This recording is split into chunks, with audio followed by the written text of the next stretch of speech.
अस्सलाम वालेकुम दोस्तों कैसे हैं आप। आज हम ब्राह्मण के सवालों की वीडियो में जो वो ब्राह्मण सवाल कर रहा है उसमें वो आज रामचंद्र के मुतल्लिक़ कुछ सवालात करता है। सबसे पहले हम रामचंद्र भगवान की कुछ हिस्ट्री जानते हैं दोस्तों।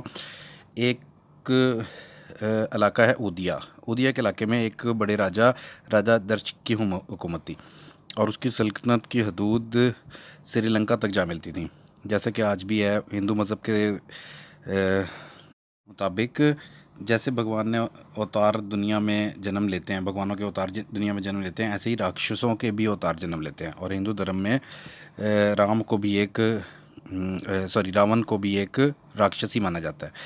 हिंदू धर्म के अनुसार इस राक्षस ने बड़े भगवान शिव जी भगवान की तपस्या करके और ब्रह्मा की तपस्या करके उनसे वरदान मांग लिया था कि ये वरदान था ताकतवर होने का, कि कोई भी देव दानव नाग गंधर इस राक्षसों के राजा रावण के से मुकाबला नहीं कर पाएगा। ऐसे में सब देवता भगवान विष्णु के पास जमा थे, वहाँ पहुँच गए और कहा कि रावण के अत्याचारों से पृथ्वी पे बड़ा जुल्म हो रहा है। तो यहाँ भगवान महादेव भी पधारे और कहा कि जब धरती पर जुल्म बढ़ जाएगा तो किसी भगवान के अवतार को का जाना निश्चित हो जाता है, लाजिम हो जाता है कि कोई अवतार बन के जाए, कोई ताकतवर देवता।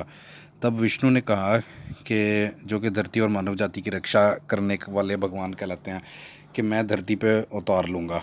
क्योंकि वरदान लेते वक्त रावण ने मानव जाति के ख़िलाफ़ वरदान नहीं मांगा था, उसको वो कुछ नहीं समझता था।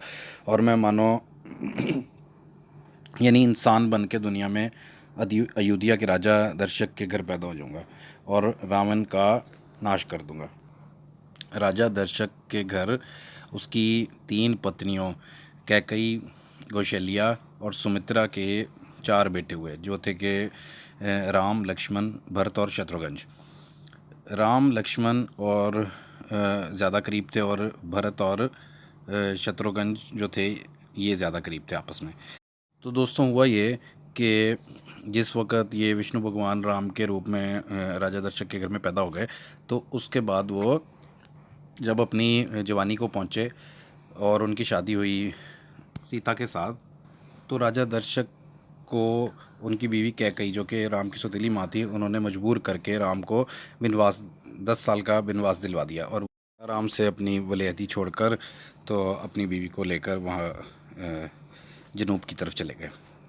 तो वहाँ पर एक दफ़ा क्या हुआ कि जंगलों के अंदर राम शिकार खेल रहे थे, तो वहाँ रावण की बहन जो थी वो नज़र आई। तो सीता भी उस वक़्त मौजूद थी, तो सीता के साथ उनकी कोई आपस में लड़ाई हुई, तो जिसकी वजह से राम ने रावण की बहन का ही नाक और उसके कान काट डाले। तो यहाँ से इनकी आपस में एक दुश्मनी शुरू होती है। जब रावण की बहन अपने मुल्क श्रीलंका पहुँची है, तो उसने रावण को बताया, तो रावण ने एक चाल चली और उसने एक हिरन बनाकर, सोने का हिरन बनाकर राम और सीता के घर की तरफ भेजा। तो सीता मैया जो थी उनको वो अच्छा लगा, उन्होंने राम से फरमाइश की कि मुझे ये चाहिए। वो जंगलों की तरफ भाग गया, तो राम उसकी तरफ गए पकड़ने के लिए। और जब वो जंगलों में मर रही थी हिरन, तो उसने एक आवाज़ लगाई, सीता लक्ष्मण, या लक्ष्मण जो भाई थे वो भी उनके साथ ही थे। तो लक्ष्मण ने क्या किया कि एक लक्ष्मण रेखा खींची कि यहाँ से कोई आ ना सके, लेकिन रावण ताकतवर था, वो अंदर आया, उसने सीता को उठाया और श्रीलंका ले गया। और फिर राम उसको अपनी बीवी को छुड़वाने के लिए श्रीलंका की तरफ गए। तो यहाँ पर एक हनुमान नामी बंदरों की फ़ौज, हनुमान नामी बंदर थे और उनकी फ़ौज थी, उन्होंने राम का साथ दिया और जाकर जो है वो सीता मैया को छुड़ा कर ले आए।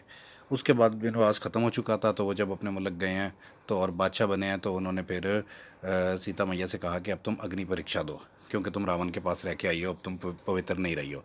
और अग्नि परीक्षा सीता ने दे दी। किताबों में ऐसे लिखा है कि उन्होंने अग्नि परीक्षा दे दी, आग पे से वो गुजर गई, लेकिन उसके बावजूद राम ने उनको, अपनी बीवी को वनवास दे दिया।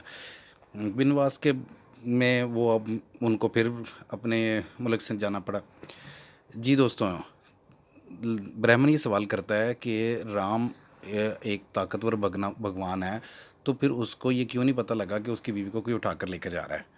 और फिर अगर कोई उठाकर लेकर गया है तो वो तो भगवान था, वो अपनी ताकत से उसको वापस ला सकता था, उसको लड़ाई करने की क्या ज़रूरत थी। और सबसे बढ़कर ये कि जिस वक्त हिरन नज़र आया था तो राम भगवान थे, तो उनको ये क्यों नहीं पता लगा कि ये रावण ने भेजा है। चाहे वो ताकतवर था, लेकिन राम भी तो विष्णु के रूप में थे, उन्हें तो पता होना चाहिए थी सारी बात का। और आखिरी बात यह है कि विष्णु भगवान तो रक्षक हैं, तो फिर वो किसी की कान और नाक को कैसे काट सकते हैं। और उसके बाद फिर उनको ये पता होना चाहिए था कि सीता मैया पवित्र हैं, तो उनको क्यों नहीं पता लगा। क्या ये महज एक कहानी सीना बदी सीना या चलती हुई जो कहानियाँ आ रही हैं, क्या ये कहानी है? तो मुझे तो इसके ऊपर वो कहता है कि मुझे विश्वास नहीं होता इसके ऊपर। दूसरा वो ये कहता है कि जिस वक़्त शिव जी शिव जी जिस वक़्त अपने घर में रह रहे थे पार्वती के साथ, तो गणेश उनका कुछ रिवायतों में बेटा आता है, कुछ में उनका मुलाजिम आता है।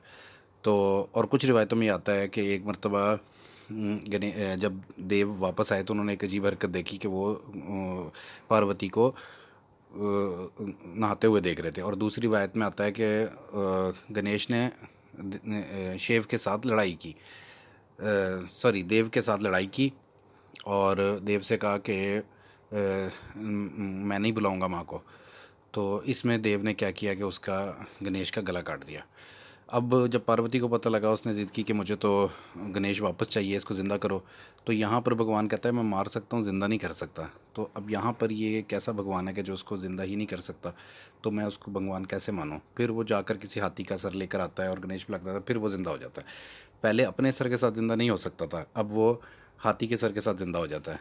तो यहाँ पर भी मेरा डाउट और बहुत ज़्यादा सनातन धर्म पे बढ़ जाता है। तो दोस्तों आज के लिए इतना ही। तो मज़ीद वीडियोज़ के साथ हाज़िर होंगे।